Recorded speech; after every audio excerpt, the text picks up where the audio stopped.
What do you guys want to talk about? What is going on, everybody? Welcome to another brand new installment of For the Love of Wrestling. I am, of course, your host, the Renegade of Wrestling, JJ Williams. Happy Tuesday. Good morning, good afternoon, wherever you are. And in case I don't see you, good evening and good night. But we are here today, of course, to discuss the goings on from last night's Raw. It's good to see people in the chat room already. Michael Vasquez is here. The Jeff Meacham Network boss man is in the house. What is going on, bro? Stat Boy is in the house. Good afternoon, my internet fans. Be prepared for a rant on Stat Boy's Sports Bar later on today. Ooh, goody.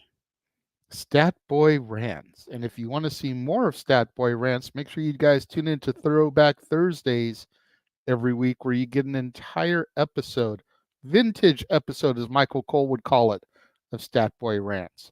But I digress. Raw last night was definitely better than the weekend shows. We will definitely say that. But I feel like there was still a little something to be desired. Maybe it was the absence of Punk and Orton now. You know, it's like we went all these years with no CM Punk. We went 18 months with no Orton. We had them both last week, and then this week, neither one of them was there. So I feel like that may have added a little something to it, because we were all waiting for what was going to be next, especially with Punk, since Orton signed exclusive to SmackDown. But we definitely had a little bit more teases of Punk throughout the broadcast, and we'll get to those momentarily. Jeff says, wonder how many people found that movie quote to be a riddle in their memory. Very, very true. I always liked that quote. Good morning. And in case I don't see you, good afternoon, good evening, and good night. But Drew McIntyre kicked off Raw last night, and he comes out. He does something he hasn't done in a very long time. He welcomes us to Monday Night Raw. He then goes on to indirectly mention Punk, although he does say that his words could apply to anybody.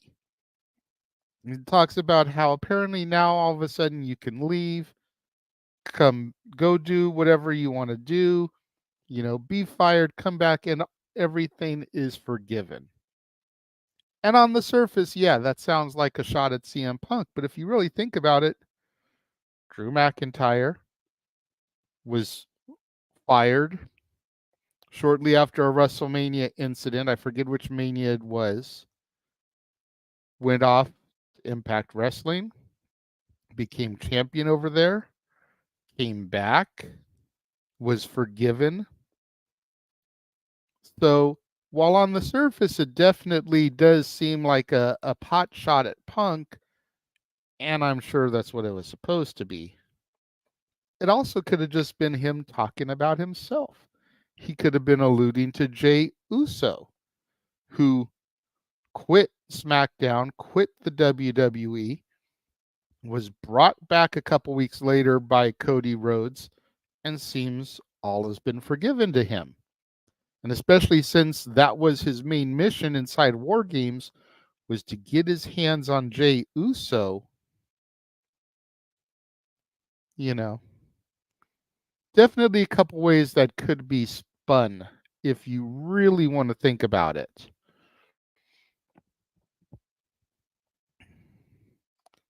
Let me see here. He then talks about Orton's return.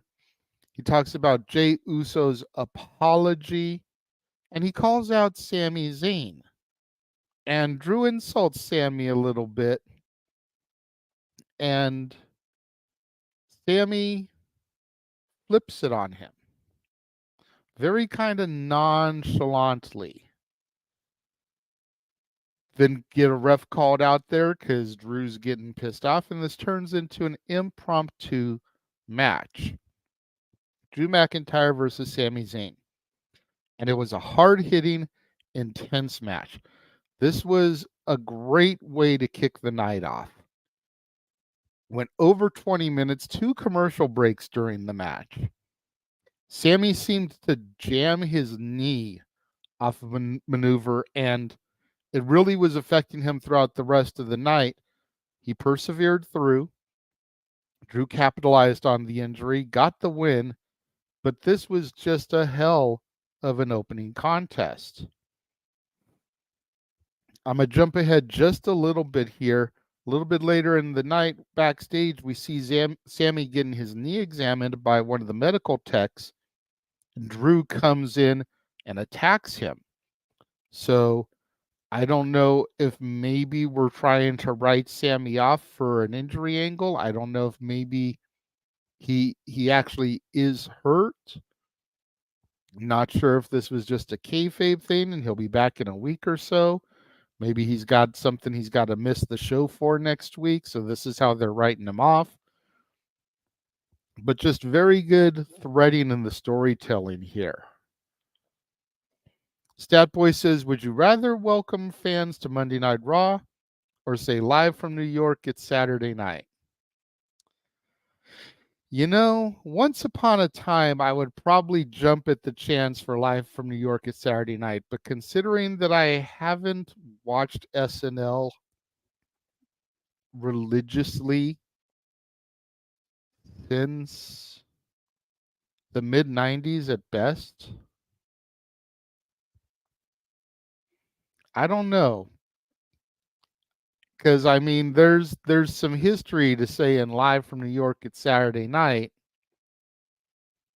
I feel like, you know, welcome to Monday Night Raw is just really a throwaway line, but the entire first sketch of SNL leads up to live from New York at Saturday night. Jeff says, damn good quote, damn good movie, but I digress. Buy the shirt, makes a damn fine Christmas gift. Yes, it does. Jeff says, been to Raw many times, Mikey. I'd be honored to be at SNL. King Mike says, how dare Drew hurt Sammy? Jeff says, once again, the big bully longtime star beats up the indie darling Ginger. Sounds like the first 2 years of my career. That's fair.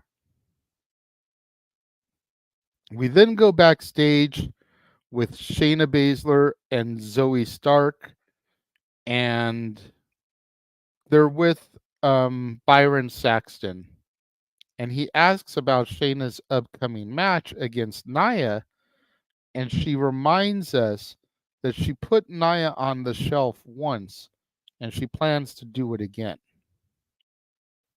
We then get a Jey Uso video package promo, kind of hyping up the main event for tonight, talking about his history with his brother, talking about the bloodline, before main event Jey Uso, before the dancing, before the face paint, you know, how there was just me and you.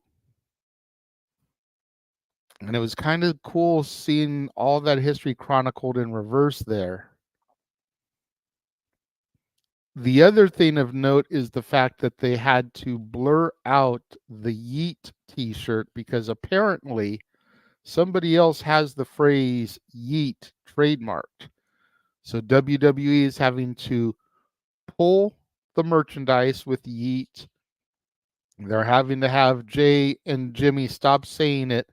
What's going to be interesting is to see the crowd response. If they start having to censor the audience when they say Yeet, because Jay has already gotten it like so over with the crowd. You know, Yeet has quickly become the next, yeah, what? Like the crowd chants Yeet at Jay. So it's going to be interesting to see what happens here. King Mike says that someone pitched the idea that WWE buy the copyright outright and says that Roman did it. Interesting.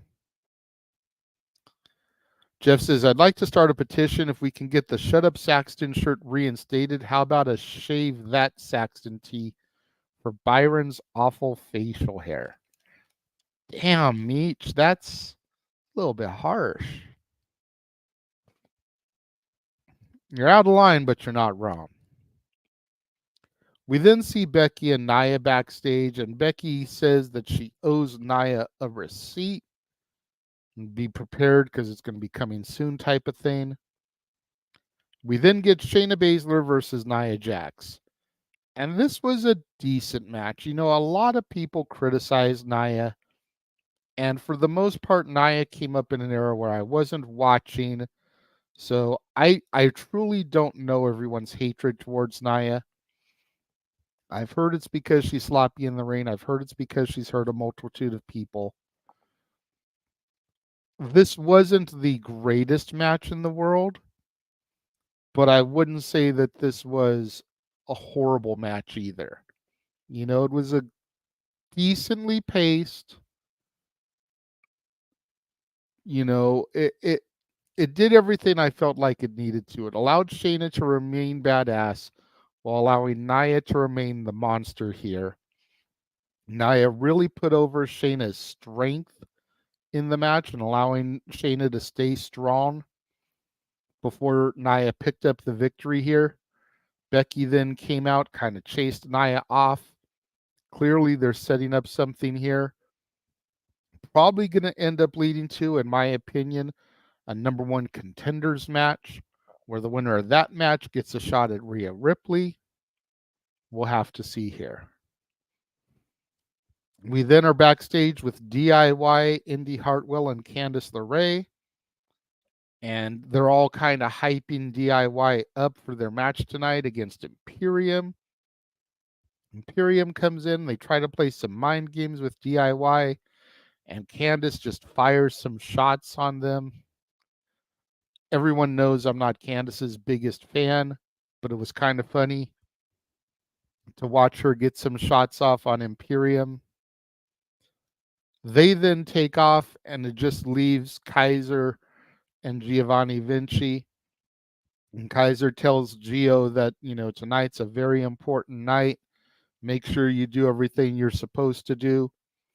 And Giovanni just kind of pats Kaiser on the back and like, you too. So again, we're seeing the tension there kind of marinate between these two guys. It's weird because we all sense the breakup coming, but I don't think they should pull the trigger until closer to Mania. I feel like Vinci versus Kaiser, or even Vinci versus Kaiser versus Gunther as a triple threat, that's a Mania match, in my opinion. It's very much like when we had that legacy triple threat at Mania many years ago, and it was Orton versus Cody versus DiBiase. I feel like that's what we need to build towards. And then at WrestleMania, one of them, either Kaiser or Vinci, can be the one to dethrone Gunther. You know, assuming he doesn't win the Rumble, which is always a possibility considering his performance last year and the fact that he still is our Intercontinental Champion. But I feel like that's a Mania match, but it's December. We've got 4 months to get there. I don't think they're going to slow burn it that long. You know what I mean? Jeff says, my issue with Nia is and always will be her sloppiness in breaking Becky's nose, which was the catalyst for the crowd turning on Ronda here in LA, in my not so humble opinion, and it led to Ronda's departure. Jeff goes on to say, interesting pitch on Imperium. I'm here for it. King Mike says, Vinci. I don't know. It's like when I first started watching, I seemed to like Vinci more than Kaiser, but Kaiser has really grown on me, especially with his microphone abilities. I feel like he's got the best mic skills out of all three of them. The way that he introduces Gunther, dare I say, is even better than Samantha Irvin. And everybody loves Samantha Irvin's introductions. But the way that Kaiser, you know, takes the microphone and just gives his whole spiel. It's so great. We then had our DIY versus Imperium 2 out of 3 falls match. Really good match here. Well paced, I thought. Not too quick, not too long with it being a TV match. Imperium went up 1-0 fairly early in the match. DIY responded, got the second pinfall, so we're tied 1-1. DIY was able to pick up the third and final deciding pinfall, winning the match. It looked like Imperium was going to take it here. Some dastardly tactics, but DIY able to upstage Imperium, win the match. What's the fallout going to be now that they've lost yet another one, with especially with as important as they hyped this match to be? Gonna have to see the story developments here. We then had Tegan Knox and Natalya backstage. Chelsea Green and Piper Niven came in and they began to kind of heckle Tegan a little bit. Something else to bring up. I'm sitting here watching the show. My stepson's watching with me, as he sometimes does. This is going back a little bit to the Shayna Nia match. Excuse me. And he comments about, why is Nia always wrestling women that are so much smaller than her, like cruiserweights? Which, I mean, we think about it, pretty much all the women are small. So using the term cruiserweight is just a 14-year-old learning the industry type of term. So roll with me here on this. And I was like, but think about it, dude. Other than Nia, there's only one other woman in the company that is even close to her size, Piper Niven. And Piper is one half of the tag champs. It's like, so unless Nia teams with somebody to have Nia and blank versus Chelsea and Piper, like you're not really going to get that Nia Piper match. And there's nobody else that's really her size. It's like, it's the proverbial David and Goliath thing. Trying to break this down to a 14-year-old that's just learning everything, gets some of it, but seeing Piper's name here made me think about that again. We then go to another backstage segment, and pretty much all the babyface tag teams. So the Creed brothers, the New Day, forget who else was back there. There was one other team. And then the Alpha Academy come in, and they basically all start to hype the Creed brothers up for their upcoming tag team title match. They're kind of thinking that it's going to be tonight at first. But then we go to the Judgment Day locker room, and they find R-Truth in their locker room again. Or excuse me, their clubhouse. And JD McDonough is getting all pissed, especially when you figure how long he basically had to pledge the Judgment Day before he was accepted. And he's getting all riled up. He's trying to kick out R-Truth. R-Truth swears that he's a member of the team. Just got a brand new TV for the clubhouse, and it's one of those small little TVs that you usually see, the TV VCR combos. Priest gives permission, throws him out. And then we learned that Finn Balor and Rhea Ripley aren't there tonight. So there's no tag title match tonight. So Priest says it's going to be the other half of the Judgment Day, Dominic Mysterio and JD McDonough, taking on the Creeds tonight. Keen Mike says, yeah, JD should leave. No, Keen Mike. I like JD McDonough.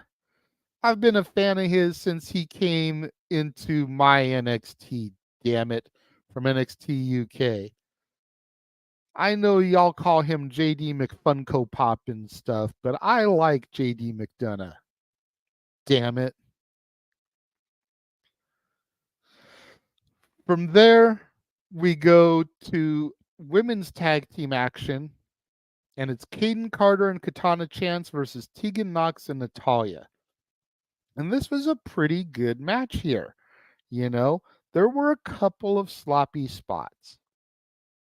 You know, the action started to get a little bit too fast paced. Natty was out of position, and you could definitely see her trying to reposition herself on the mat to take the move. I think it was Katana was trying to set something up, and Natty just kept trying to wiggle around the ring to get in the position properly.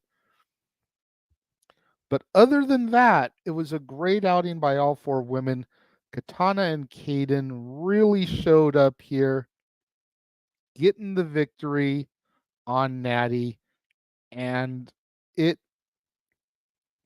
why we're not getting Kaden and Katana a bigger push here, an actual shot at the tag titles, I don't know. They are the longest reigning NXT Women's Tag Team Champions.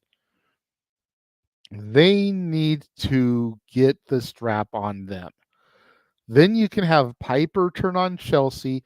And then if you really want to try and set up something dominant in the women's tag team division, I know some people will scoff at it, but going back to what I was just talking about with my stepson, make Piper Niven and Nia Jax a women's tag team with the straps. Two big, bad bitches. And who's going to be able to topple them? For real. That's what I think we need to do. Move the women's tag straps from Chelsea and Piper to Katana and Kaden. Have Piper turn on Chelsea, making Chelsea babyface. Because I think people really want to cheer Chelsea, or by turning on Chelsea, Piper would become babyface, which would be interesting. But we don't want Piper and Nia to be babyfaces. So turn Chelsea face and then put Piper and Nia as a women's tag team to just dominate the division. Then you've got to try and rebuild the division with some cohesion to topple these big bad bitches. A whole new Triple B. Jeff says it was a decent showcase for the tag division for a good chunk of the show. DIY Imperium was great. The backstage with the various teams was comedic gold. Even the ladies' match wasn't as bad as previous weeks. And then King Mike says, let's play a game of how many random tag teams has Natty been in? Let's not. We don't want me to be here for a 6-hour stream. We then had a Cody Rhodes promo. And he begins to talk about how he should have seen the clues being laid out in Shinsuke Nakamura's promos. Nakamura then comes onto the big screen and he begins to talk about how they're the same. Both men won the Rumble. Both men went to WrestleMania to try to achieve their dream of becoming champion. Both men fell short in that. And how there's a lot of similarities between the two. And Cody says that they are not the same. That there's way more differences than there are similarities. And if you really want to say that we're the same, prove it. So next week on Raw, Shinsuke Nakamura will take on Cody Rhodes. We then had Adam Pearce and Jey Uso backstage. And Jey wants to know about Sammy and Drew. And Adam says to focus on your own main event match tonight. Gunther comes in. And Pierce says that he has a couple of ideas for Gunther. And before we can really find out what they are, it kind of fades to black. Mike says, so we have the Irish Ace JD McDonough, Roman is King, Shayna and Natty are queens, Punk sometimes goes by Jack, and R-Truth is the Joker. Interesting. Interesting.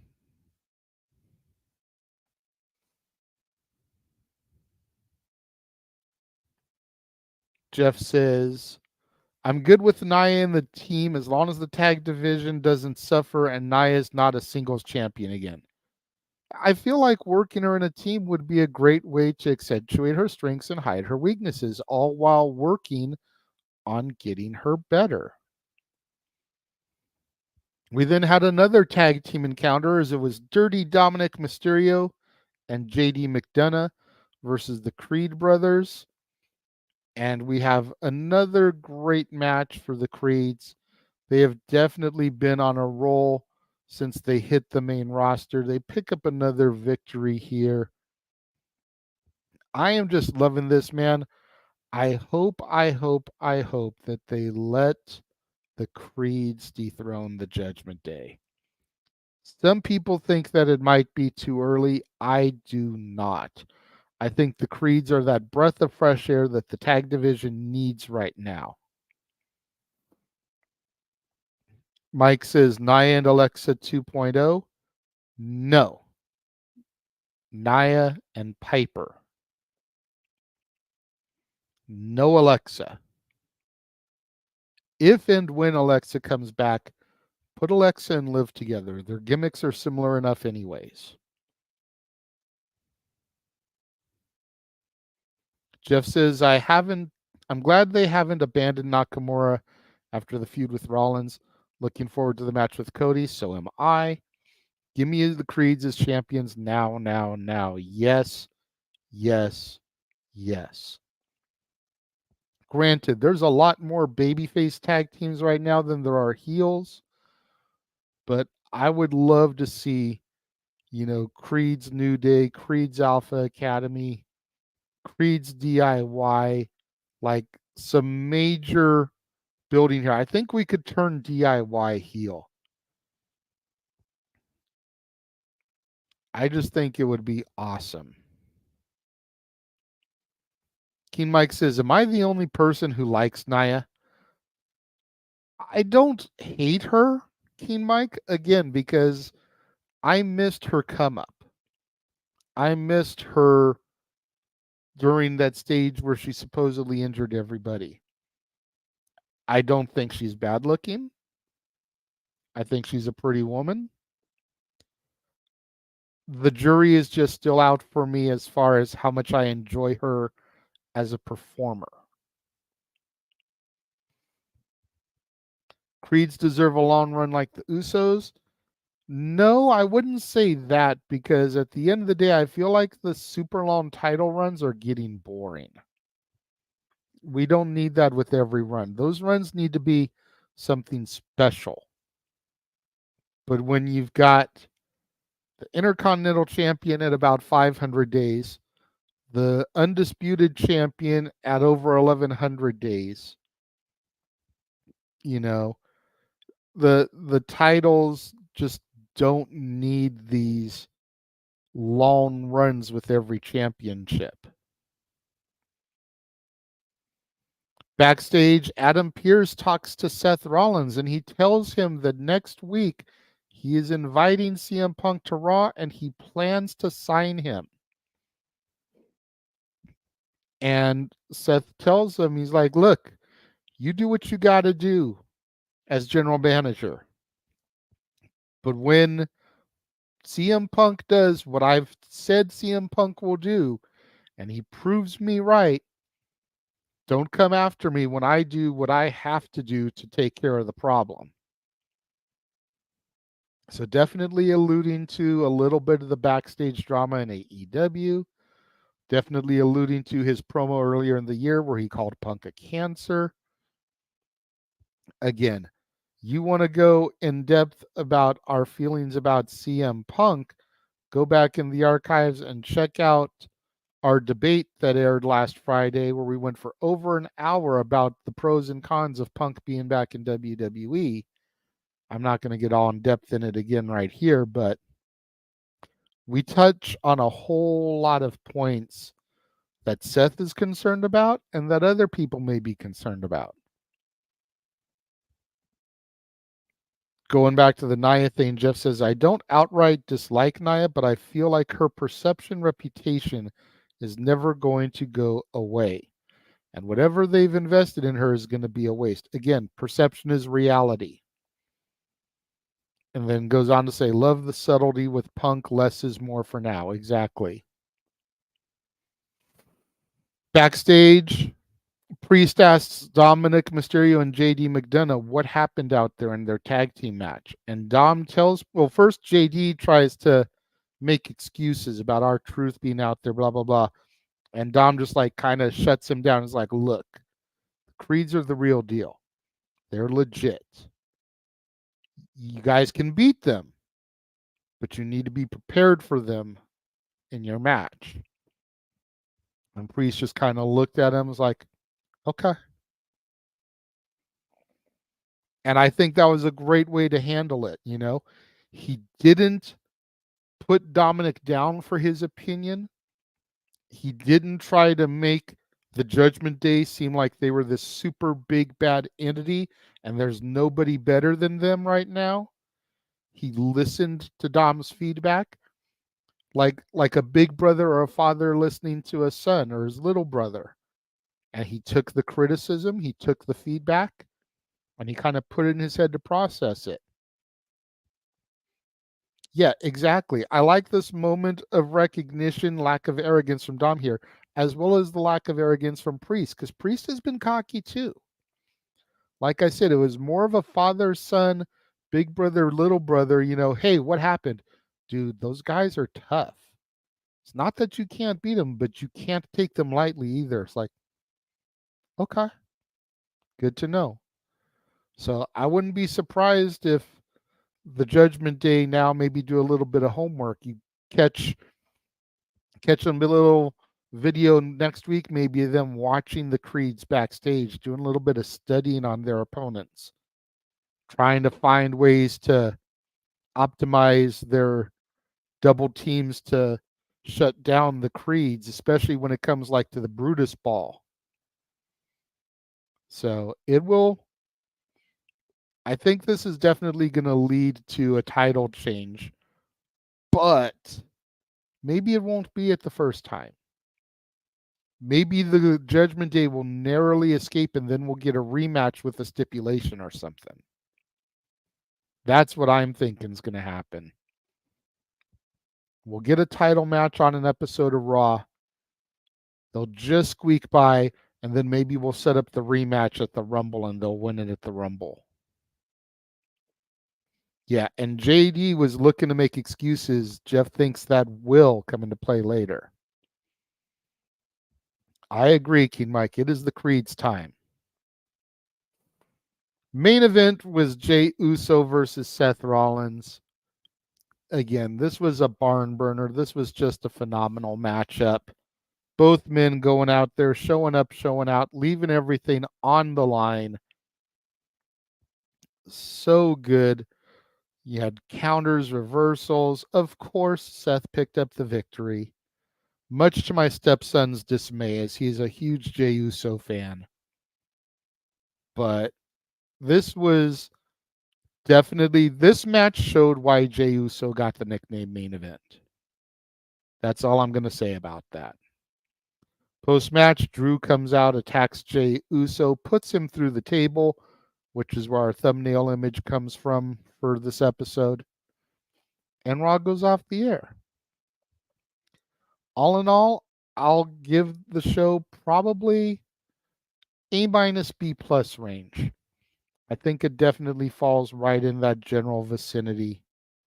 It was a good show. The women's tag match was a little sloppy.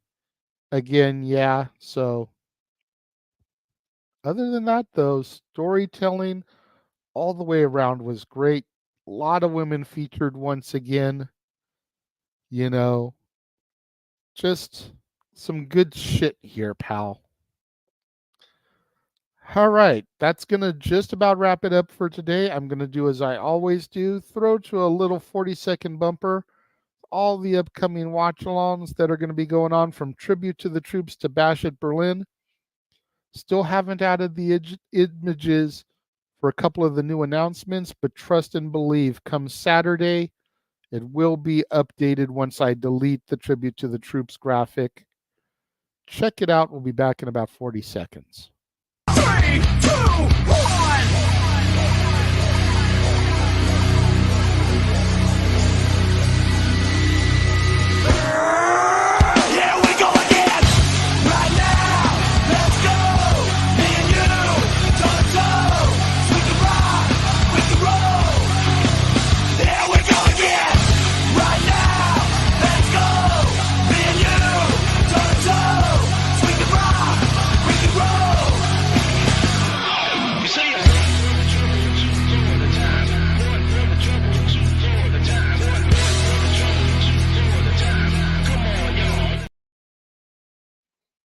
And we are back.